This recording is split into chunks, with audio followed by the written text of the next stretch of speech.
Are you ready to learn all the main tools that I've been using in the last 10 years working from home? Now, if this is your first time on my channel, my name is Lai Lacaba. I've been working from home since I was 15 years old, so it's been 12 years. And I now run my own virtual assistant agency, 2XU, and I post videos every Sunday and Thursday on how to work from home and how to have a business from home. So make sure to hit the subscribe button right there so you don't miss any of my videos. Now, this has been kind of the end of the series I've been doing on the different things that I've learned in the last 10 years working from home. And tools, honestly, is one of my favorite things to talk about.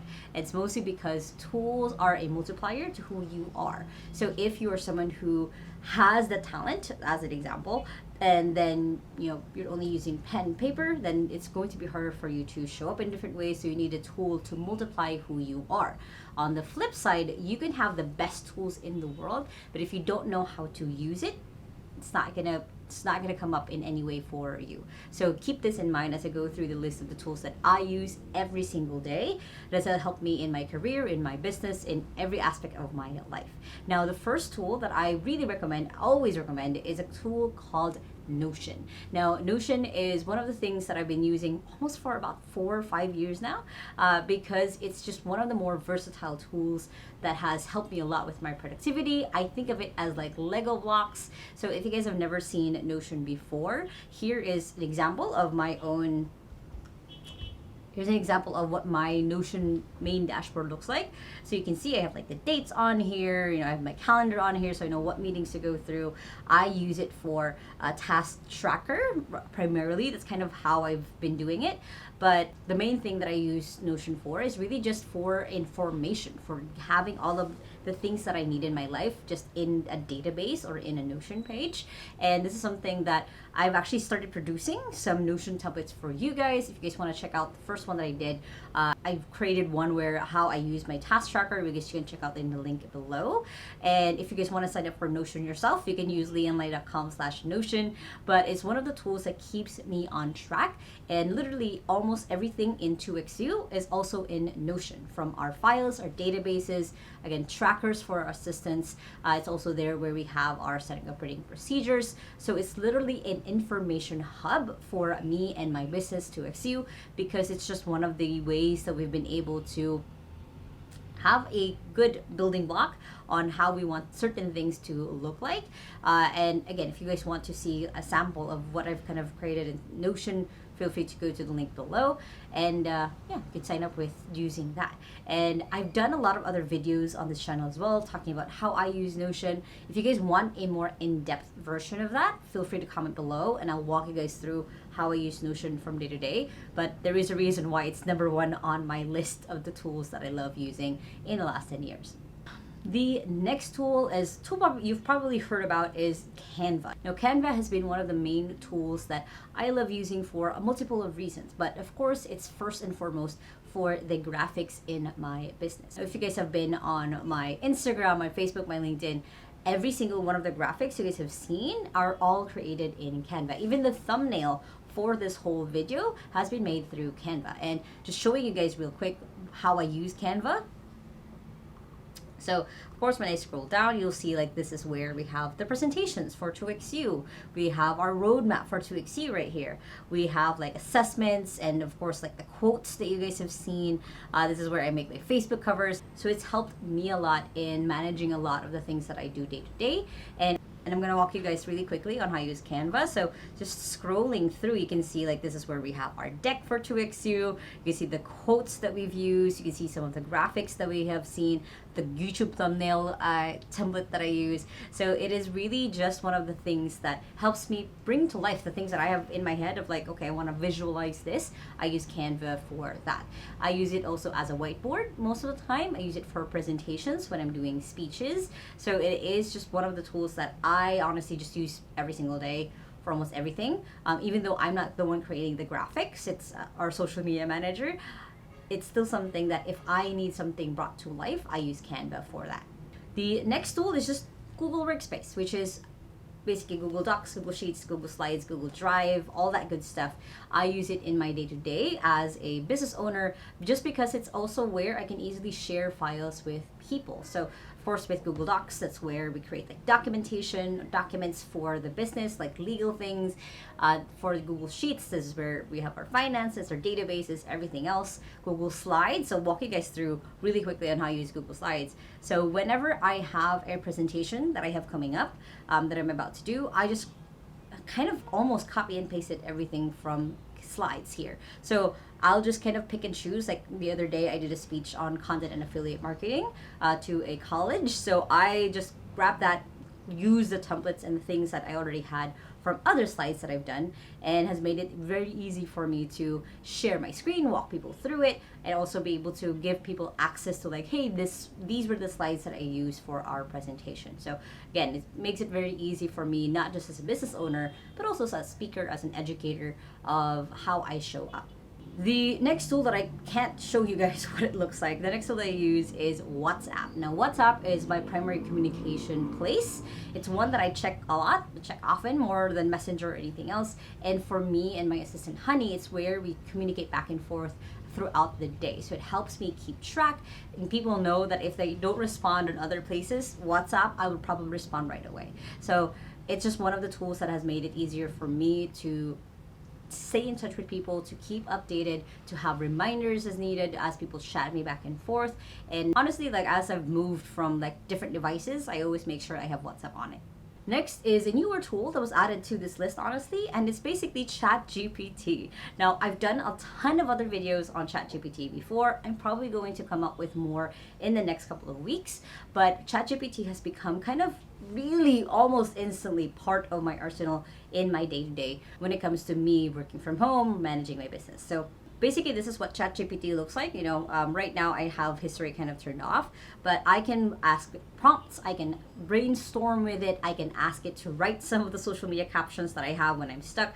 I've used it to write YouTube descriptions and made it sound like me. So it's been one of the main tools for me as a content creator that has helped me a lot, but also as a business owner, it has helped me create documents, helped me create emails, templates that I now use in my business, and has just freed me up from a lot of different things that I am doing. So that's why ChatGPT kind of made its way really fast into my list, just because it's that versatile. And I know there's a lot of pros and cons in it. I've kind of gone through it in other videos.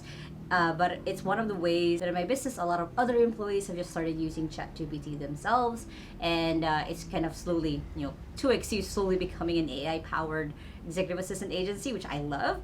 And it's all starting because how easy ChatGPT made that for us. We have also created a ChatGPT workbook. If you guys want to check that out, again, links will be below, but it's basically how we've been using it, prompts that we've been using for it, and how you can use it as well for yourself. Next is a tool for a bookworm like me. So I use Kindle. So this is the Kindle actual Kindle device that I use, but I also have Kindle on my iPad, on my phone, and it's just a quick way for me to be able to read books without having to carry a lot of books. So if you guys have never seen a Kindle before, that's kind of what it looks like.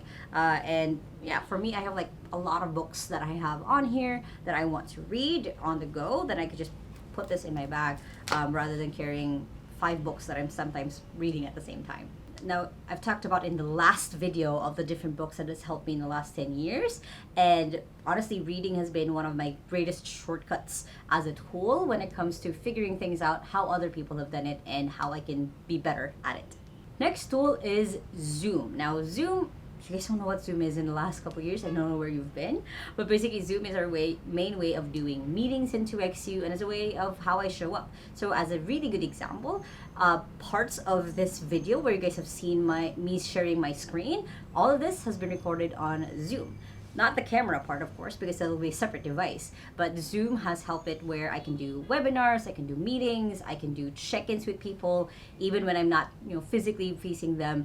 It has made it easy for me as a content creator as well when I'm creating courses or videos like this where I'm walking you guys through my screen. I'm hoping to do that a little bit more as well this year. So Zoom just, of course, makes it to the list almost by default, just because it is a tool I use literally every single day. Next is a tool called Vidyard. Now, Vidyard is a screen sharing recording tool, and honestly, it's one of the tools that I use for sending my employees walkthroughs, for sending people instructions, or giving people a preview of what I see. So let's say I'm having problems with my device, I'm able to record myself like, hey, this is what I see. What do you see from your end? And it makes it easy for just communication without having to jump into a Zoom call. Actually, wherever the person's time zone is, they could just watch the video over and over again. So I'll show you guys really quickly. So this is basically it's a Chrome extension that you can use. You can just hit record, and for some people they even use it for their sales, to talk to people, things like that. So it just makes it a little bit easier how to be able to record and talk to other people online, again, without even having to jump on a call. The next tool that I'm going to talk about is called Bitwarden. So Bitwarden has been one of the tools for password sharing. Now, I used to recommend LastPass, but since then they've kind of had a lot of issues back and forth, and Bitwarden I found has been more secure and works across all devices. So it is where I have most of my passwords, other than the ones that are in my head, for different things in my business, for the different tools that I have logins to. So it makes it easy for me to just log in without having to remember my passwords. It helps me create secure passwords for different things. It has a password generator, and showing you guys real quick what it looks like. So essentially, it's just a Chrome extension. You can have it on your phone. I have it on my iPad as well. So it's just a good way for you to store your passwords in a safe way that you don't have to worry about your security. Yeah, it's just a pretty good tool when it comes to storing your passwords when you're working from home. The next tool I'm going to talk about is a tool called Savvy Time. Now, Savvy Time, when you're working from home, there's going to be a ton of different time zones depending on the client that you're working with. Us at 2XC, we have clients from Dubai, from the US, from Australia, from different parts of the world. So it's important for us to know, hey, when should we schedule time for a call? Hey, when should we send this email? So Savvy Time is just a good time zone converter. So what we've done is we actually have the Chrome extension of it, so you can easily see, like, I'm in Cebu City. So let's say I was gonna book a call with someone in Pacific Daylight Time in the US. I can see, like, hey, I'm gonna call with them at like 5 p.m. That'll be 2 a.m. their time. Probably won't work. So then I'll be looking at their time zone. So you can see that it moves in any way. You can look at different dates on what time it would be on that day. So it makes it really easy for booking calls, scheduling things, and it's just one of the main tools that I use a lot in my business. Now, the last tool on my list is Grammarly. Now, I've talked about Grammarly before, and as someone where English is like almost my third or fourth language, it's really helpful for me to have a tool where I can check against my own grammar or spelling. So Grammarly, really quick, is just, it's basically, you can upload documents on here. You can use it as a Chrome extension, so just double checking your email before you send it, double checking the documents you've created before you push it out. It makes it that much easier for me to check. So if you just wanted to write from scratch, you can write it on the Grammarly app. Again, it is a Chrome extension, so wherever you are, it will double check your spelling or your grammar. And it's just a good way to triple check before you send anything out. And that is basically it for this video. If you guys like this video, make sure to hit the thumbs up button right there and comment below. What tools do you use in your everyday? I would love to know. I would love to experiment and see what else I can use. And of course, all of the links for these tools are linked below. Some of them are going to be affiliate links, which means I'll get a cut of it if you guys do end up using or paying for the tool. Now, if you still haven't yet, make sure to hit the subscribe button right there so don't miss any of my videos every Sunday and Thursday on how to work from home and how to have a business from home, which you guys can check out those two playlists right here and the latest video right here. I hope you guys have an awesome day. Remember that small steps matters, and I'll see you in the next video. Bye!